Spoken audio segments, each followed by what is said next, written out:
Welcome to ACEC Georgia's Engineering Change Podcast, your guide to the intersection of engineering, politics, and leadership, all served up with a side of Georgia charm. That sounds nice. I'm Brett Hills, I'm Director of Communications, and I'm one of your guides as we explore the nuts and bolts of engineering, meet the movers and shakers of policy and leadership. But I couldn't do it alone. I'm joined by my fellow liberal arts major and the cheese to my macaroni, Michael Sully Sullivan, President and CEO of ACEC Georgia.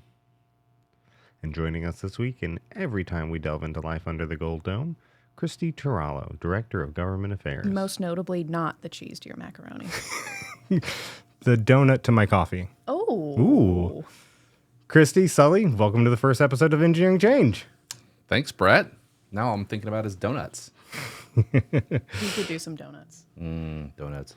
On today's very first episode, we're going to talk about transportation infrastructure investment and tort reform in Georgia. But before we get there, Sully, this is the first episode of the ACEC Georgia podcast. The very first episode. We are making history here today.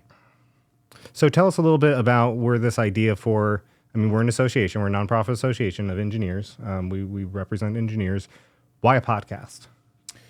Why a podcast? Well, I feel like we're maybe the only people who don't have a podcast. It seems like everybody has a podcast. That's fair. So, we're not exactly early adopters in the podcast game, but I think the idea behind it is, at the end of the day, what do we do for those engineering companies that we represent? We try to educate folks outside of our industry about the importance of our industry, about what our industry does for the world, what it does for society, the value of engineering, the creativity, the innovation behind engineering design.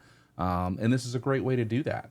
It's also, I think, a great way to keep our members informed about things like what's going on during the legislative session, what's going on in politics, talking to newsmakers that have influence over our industry and over Georgia's economy, giving them a great, concise, little insight into information that they can use to run their firms more efficiently, more productively, more profitably. Very cool. And This has been at least 2 years in the making. It has been. I think wanted to think about it a little bit and make sure that we started off right. Hopefully we are. I feel like we're going pretty good so far. What are we, 30 minutes, 40 minutes? How long? We're like a good 3-4 minutes in. Okay, well, Yeah. I still feel good about the 3 minutes so far. I think we're doing good, and it's something we have thought a lot about and put a lot of planning and thought into, and hopefully we'll continue to think about it, and certainly want our listeners, both of them, to think about it and give us some ideas about how we can make this podcast better, things that they would want to hear about or learn about, people that they would want us to talk to that they think would be interesting. Very cool. Very cool. And I'm excited to launch it because that's one of the reasons I was hired. So 2 years later, I'm finally doing my job. Christy, Sully mentioned we're launching during the legislative session. For maybe those that don't know the Georgia legislative session, who don't understand how it works, can you give us a quick breakdown of what is a legislative session and what's happening right now? So it's the most dangerous 40 days of a calendar year. So all these lawmakers, they come to Atlanta and they start to make laws. Some of the policies are really, really good. They've got some really sound policies, and some of them, they just aren't thought out as well as you might like. And that's where we come in. We advocate for both good and against bad policies for the industry of engineering. So 40 days of calendar. That's not consecutive. It's not consecutive. So they create their own calendar, and it takes them about 3 months to get through 40 days. So they start the second Monday of the year in January. That's the constitutional requirement. And then they end around Easter and before the Masters. So whichever you celebrate, you're going to be able to get both in. So that's what we do. It's the busiest time of year for me and Sully, just because we have to go down to the Capitol all the time. We have to talk to lawmakers, interface with them, and generally advocate for the industry. And we've been very busy this year. We're running a bill, and we're involved in lots of stuff that we're going to get into today. Very good. Very good. Well, let's jump right into it then. We're talking about, we're piggybacking off of Christy's capital updates that she puts out every Monday afternoon during a legislative session. You can sign up for those at ACEC Georgia's website, acecga.org, if you're interested. But let's jump into transportation infrastructure investment. It's hard for my mouth to say. So, Sully, tell us what's going on in transportation infrastructure funding this legislative session. Well, I think it's safe to say historic things are going on in transportation infrastructure this session. Really big things. The biggest thing being that the governor's recommended amended budget for the current fiscal year, which we're in, which ends June 30th, includes his recommendation for $1.5 billion. That's billion with a B. Seems like a lot. That's billion here, a billion there. Pretty soon you're talking about real money. $1.5 billion in additional funding for transportation. When I say additional, that's over and above the regular GDOT program that we all know and love that funds regular transportation. So this is 1.5 additional. If signed into law by the governor after being passed by the General Assembly, that would represent the largest single year additional investment in transportation infrastructure in Georgia history. So Governor Kemp is making history here, and we need to applaud the governor for his leadership and his vision in making this recommendation and seeing the importance of investing in transportation infrastructure. Not only the dividends that investing in transportation infrastructure pays, the benefits that we get from investing in transportation infrastructure, but also the potential consequences of what happens if we don't invest in transportation infrastructure. How do we continue to maintain our status as the number one state for business, being able to facilitate these businesses coming and relocating and investing in Georgia? So let's talk about that for just a second. What does transportation infrastructure investment? I mean, it's large words. It doesn't really mean a ton in my mind, other than construction, I guess. What does that mean? Sure. I mean, I think the average Georgian probably thinks about it in terms of how it impacts them directly. So that's congestion reduction, right? Reducing the time it takes for me to get from point A to point B, or making it safer for me to get from point A to point B. That's certainly a component of transportation infrastructure investment, but it's so much more than that. It's investing in interchange improvements that improve safety, that create more capacity in our road system. It's investing in our freight and logistics infrastructure, which facilitates our economy. It's how we get cars from the Kia plant in West Point to the Port of Savannah. It's how we get Georgia-grown products from the places where they're grown to the places where they're going to be sold, or the places that they're going to be consumed. It's getting things from the port that come in through the Stuff port of we Savannah. don't think about, but is part of our everyday lives. That's right, and it's changed. So we used to talk about the freight and logistics network as an arterial system, right? You think of it as interstates or secondary 4-lane highways, things like that, things going in and out of the ports. But the reality is it's a capillary system now.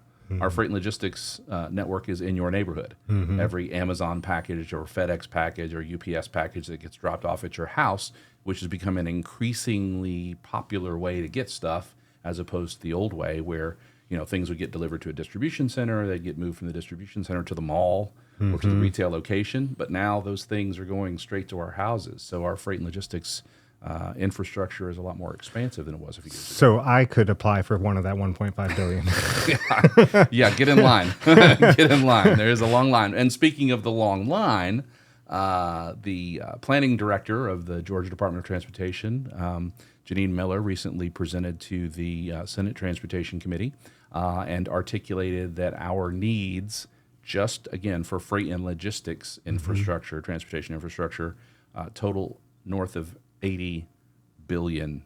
So while $1.5 billion is a lot, if you won $1.5 billion in the lottery, you'd have a pretty good day.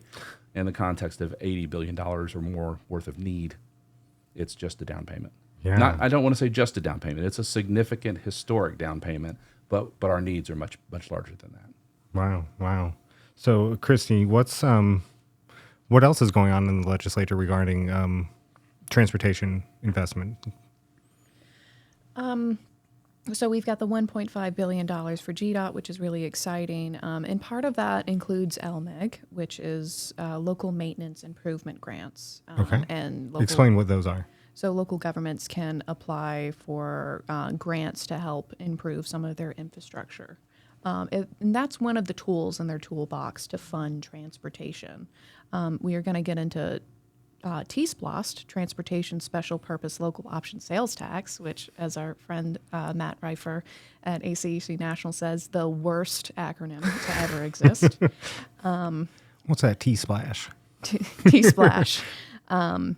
So those are a couple of the tools in the toolbox that local governments can utilize in order to fund their transportation needs without federal dollars.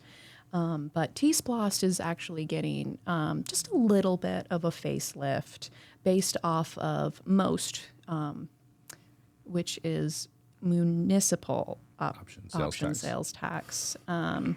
And then there's LOST, which is local option sales tax. And the Municipal Association, GMA, they've been working on a proposal to try to help clarify some of the issues that come up with T-Splost, because you may end up with a city who doesn't want to be involved in a countywide T-Splost. And there is a proposal, HB 946, by Representative Lee Hawkins, and then there's a proposal, it's a companion bill, SB 383 by Senator Shelley Eccles. They're both from Gainesville. And these proposals would revise the current law to allow cities who make up about 50% of the total county population to sign an intergovernmental agreement, which would allow the proposed T-Splost to be levied. And they can only levy it up to 1%. This is a local option sales tax, so it's on all of your purchases. Mm-hmm. There are a couple of exemptions, like if you're an airline fueling up, that's one of the exemptions. Medication, prescriptions, they're exempt from taxes anyway, so it wouldn't count towards that. But generally, it's only for 5 years. And right now, this proposal would allow the full 1% to be levied for up to 6 years. Nice. And before you go on, I don't think you said it, but what are some of the things that municipalities can use those T-Splost dollars for? So they can use it for bridge improvements, roads, sidewalk improvements, bike lanes. They can synchronize traffic lights. Lots of cities should consider doing that. Just saying. But those are some of the types of things, just capital outlay that fall into the transportation bucket. Real things that when you're thinking of something called T-Splost, you might not think that this affects real things that affect my everyday life. Mm-hmm. It affects your commute within your local area. Yeah, so there are lots of counties and cities who like to put up signs that say, your T-Splost dollars helped fund this project. So you have some trails in certain counties that say, thank you for voting yes for your T-Splost. And I forgot to mention that all SPLOST, special purpose local option sales taxes, these are referendums. So the county commissioners, they say, okay, we've identified a need.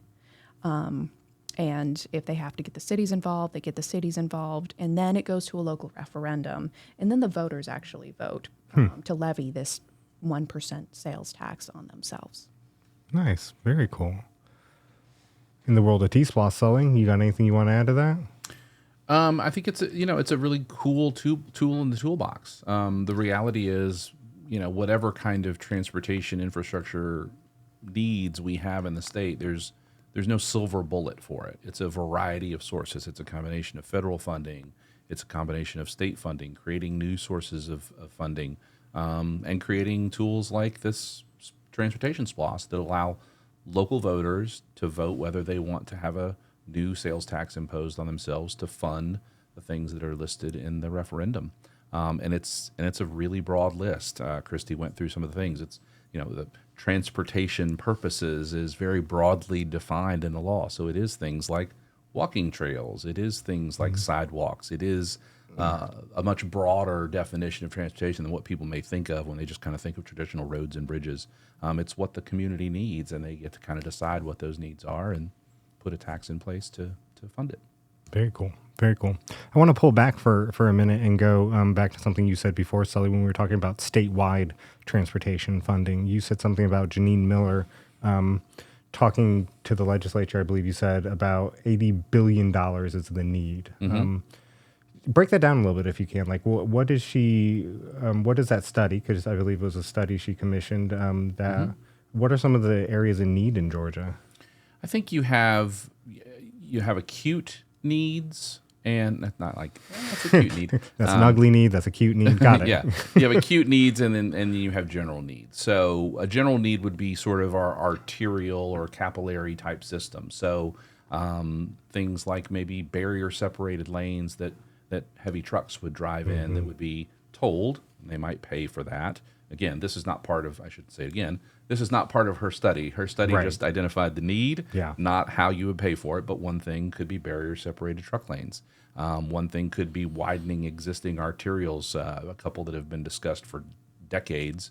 441 to the east, that's a north-south route that's outside of Atlanta. 27 to the west of Atlanta, which again is outside of Atlanta, it's north-south route. Ways to get freight that's not coming to Atlanta outside of Atlanta to its destination without impacting traffic in the capital city. But then there's acute needs. So the most obvious acute need in freight and logistics is the Port of Savannah. Port of Savannah is exploding.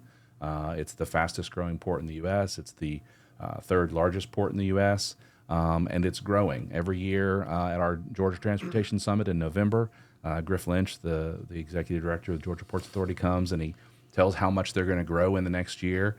And then the next year he comes back and says, yeah, actually we grew a hell of a lot more than that. And, now the projection is even higher.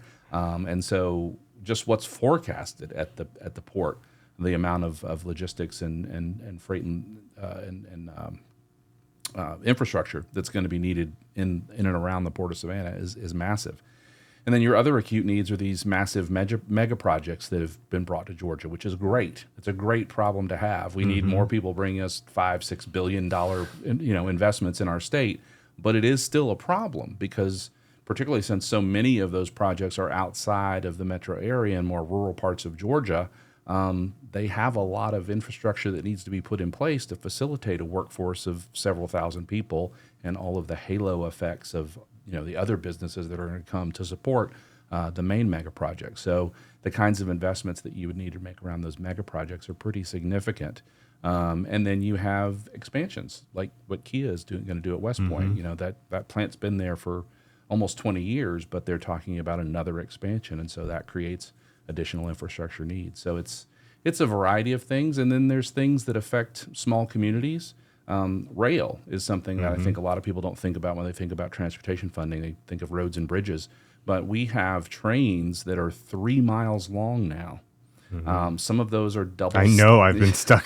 Yeah. I've been stuck. Well, imagine if you're in it's bad enough, in suburban Atlanta, but you've probably got some other way you could go to get around that. We have towns throughout Georgia that are literally bisected most of the day by these 3 mile long trains, multiple 3 mile long trains that are coming through. It affects kids getting to and from school. It affects people getting to and from work and the places that they need to go in their lives. It's a significant impact. If you could create separation, if you could create a grade separation where the train goes under the road or the road goes under the train, and you don't have that bisection happening, you've improved dramatically the quality of life for those people in those towns, and you've made the freight network more efficient because those trains can go through town at a higher speed because they don't have to worry about going through grades where they haven't been grade separated. And one of the concerns, if I can piggyback off of that, is sometimes you have ambulances that get caught. They have no other way around, or fire trucks. So that has become a pretty significant concern. But when you're driving on the interstate and you see all these tractor trailers and semis around you, you're like, oh, I wish that could be on a train. Yeah, the only way you can get more of it on trains is to improve the train network and not further erode the quality of life of the Georgians where those train tracks are rolling through. So it's a lot of different things, including the inland ports. We didn't mention the inland ports, but those are important parts of our freight and logistics infrastructure. It's a ton of things, and obviously adds up to a very large number. Yeah. But again, it's a good problem to have. We have this problem because Georgia is the economic capital of the South, one of the economic capitals of our country. It's a place where people are moving. It's a place where business is being located. Obviously, everybody knows, 10th year in a row, #1 state to do business in. These are the effects of that kind of positive good news. So, as somebody who's not an engineer, as I mentioned in the opening, That would be all three of us. Yeah, we're all liberal arts majors, Yeah. new to the engineering sector. When I hear things like transportation and infrastructure and GDOT, it doesn't click for me. I think of traffic. I used to think of traffic. But what both of you are saying is that when we invest in infrastructure and transportation infrastructure, it's actually improving the quality of people's lives. And I don't think that's something that people think of as often as they should, probably. So the Georgia Department of Transportation actually estimates that for every $1 invested in types of major supply chain improvements, we actually get a $9 return Wow. for every single dollar. It's a good investment. Yeah. If I could do that, let's talk about 401k plans after this. Sully. I want to be involved. Wow. Well, that's all really, really interesting. And like I said, it opens my eyes. I think you're right. I think the average Georgian thinks about it in purely direct impact terms. Oh, this is about shortening my commute. Yeah. This is about making it easier or quicker to get from point A to point B. That's a part of it for sure. But continuing to be a place where our children can have careers because businesses are locating in Georgia, they're relocating to Georgia, they're expanding in Georgia, having the ease of access that we have to so many things because of our freight and logistics network. Being able to get that package 2 days after Amazon, after you hit the buy button, it is pretty nice. Wednesday's Amazon delivery day at our house, so pretty excited about that. Yeah, We're recording on a Wednesday. we are recording on a Wednesday. That's right. So I've got a big giant set of boxes to look at this afternoon when I get home. Sushi Wednesday at Publix, $5 sushi. That is good to know. I did not know That's that. a weekly tradition in our house. All right. Thank you, Transportation Infrastructure Investment, for getting the sushi to us fresh. Yeah, we couldn't have fresh sushi if we didn't have a robust freight and logistics network. Exactly. Well, I mean, And thank you, Publix. and thank you, Publix. We are open to sponsorship, Publix, if you're interested. It's where shopping is a pleasure. Speaking of pleasure and shopping, let's switch to tort reform. Great segue. Thank you. Christy, when I first started and you very first started talking about tort reform, I had no idea what you were talking about. I still don't know what I'm talking about. Well, give us a little breakdown of your best conceptualization of what tort reform is as someone like me could understand. So torts are essentially cases, right? Like you can... As my torts professor in law school said, this hardly seems fair. Someone should pay for this. Right. Something's happened to someone and they believe that someone else is responsible for it and should pay for it. So Georgia has been named the #1 judicial hellhole in the entire nation. Is that just arbitrary, like some guy walking around going, "You're a hellhole"? Like, what does that mean? So the American Association for Tort Reform, they grade cities and judicial circuits and states, and they name what the top judicial hellholes are. And for a long time, Georgia was only on the watch list. But as we've seen more and more nuclear verdicts that are just huge, record-breaking verdicts, the largest in the nation in some cases, they've named Georgia the #1 place for judicial hellhole. That's not the #1 place we want to be. That is not a #1 we're proud of. No. So tort reform will try to quell some of that lawsuit abuse. So let me jump in real quick. And we just talked about all the economic development, about transportation infrastructure, bringing businesses here, and what you're saying is that as a judicial hellhole, that drives businesses away from Georgia, potentially. They are concerned. Some industries look at Georgia and they're like, how much is my insurance going to be? Because the overall exposure of all businesses, particularly public-facing businesses like retailers or places like Six Flags, who they got hit with a bad premises liability case, and I'll go into that a little bit.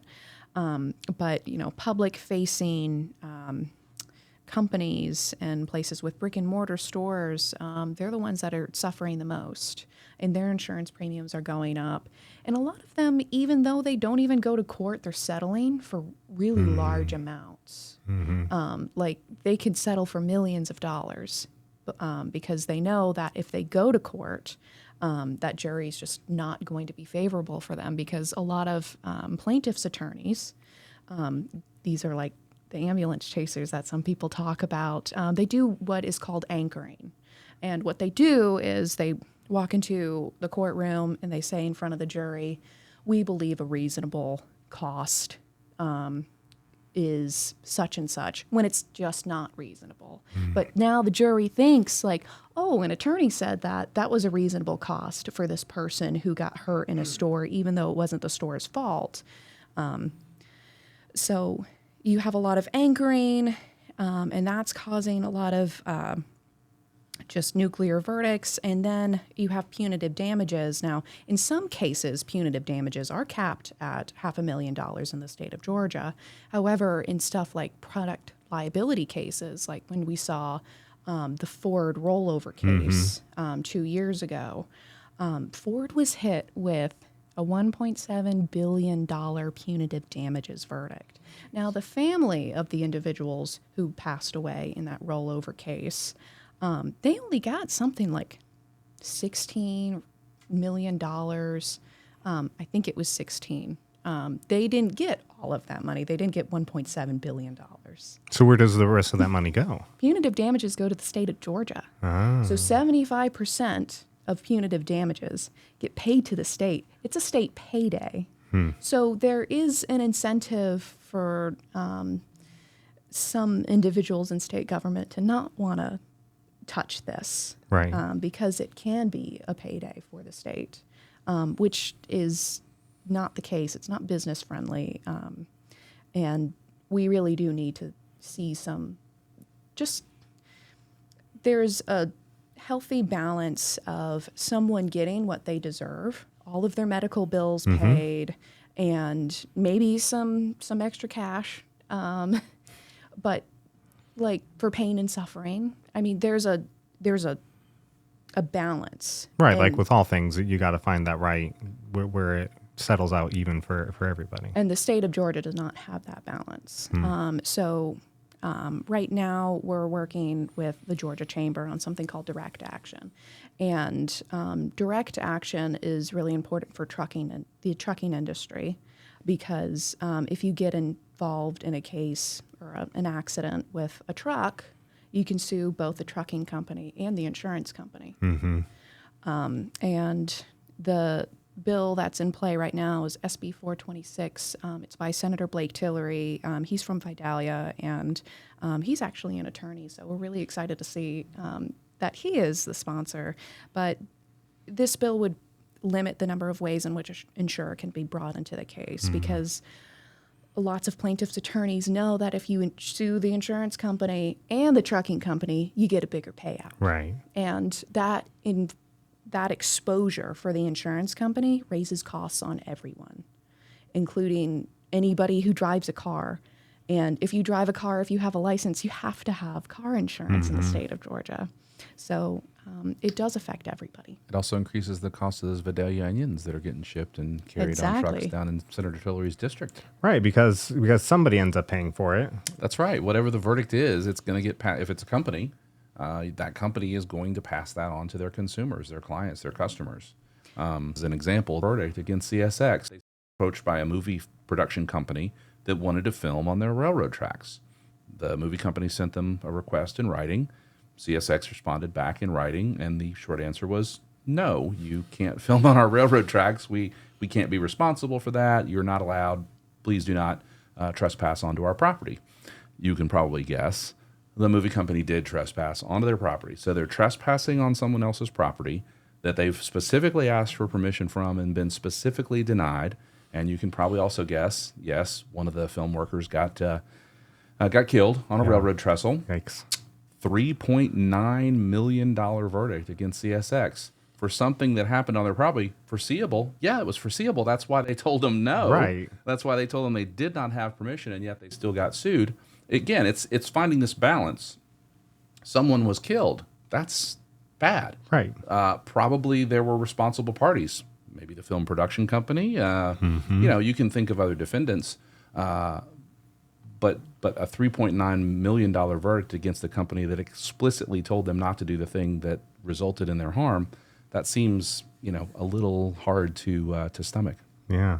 Yeah. And last year, there were lots of tort reform bills, some of them that we really hope we'll see again, but one of them dealt with the apportionment of damages. So in the Ford rollover case that we mentioned, what actually happened was a couple was driving along in like a 2002 Ford truck, and they had just gotten new tires from Pep Boys.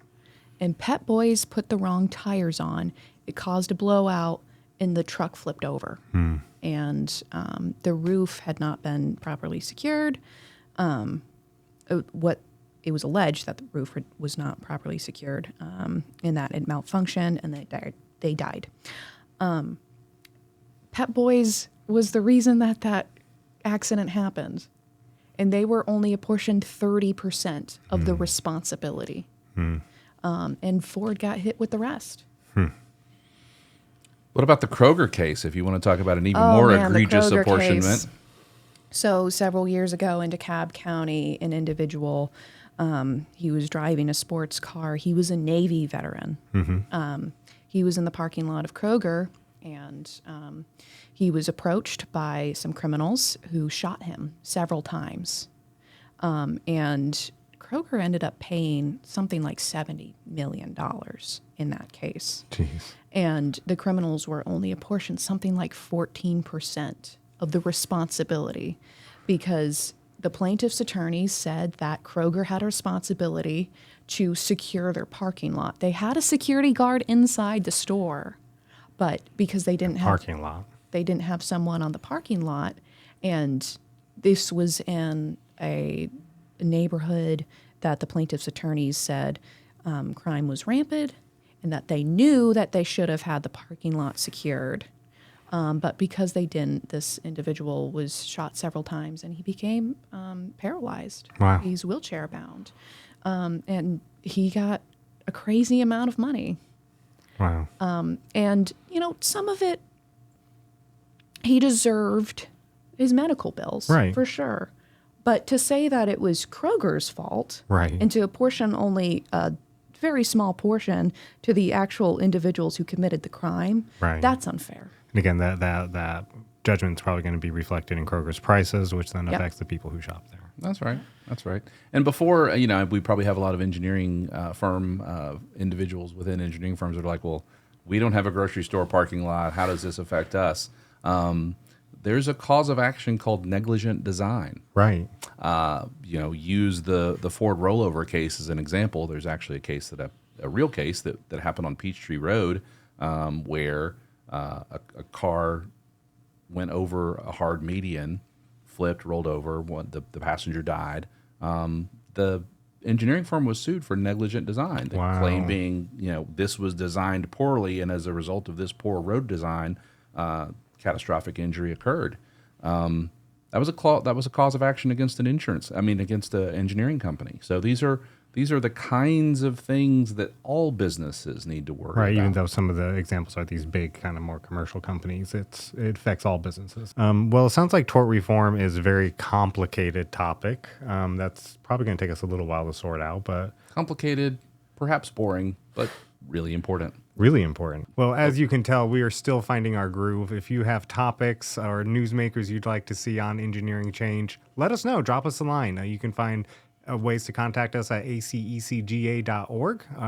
You can reply as a comment to this podcast. You can show up at our offices and tell us what to do. We take all forms of communication around here. I predict the comments are going to be heavy with the word awkward. Yeah. Yeah, me too. Probably followed shortly by Sully. Why is Sully so awkward? No, not my cheese. That's a callback. You're my macaroni. That is a wrap for today, but the fun doesn't stop there. Like I said, feel free to comment, share your thoughts of this episode, and follow us on social media, ACEC Georgia, across social media. If you enjoyed today's podcast, we would really, really like it if you liked and subscribed. It sounds silly, but it does help the podcast grow, and this being our first episode, we could use some growth. Until next time, I'm Brett. I'm Sully. And I'm Christy. With the Engineering Change Podcast.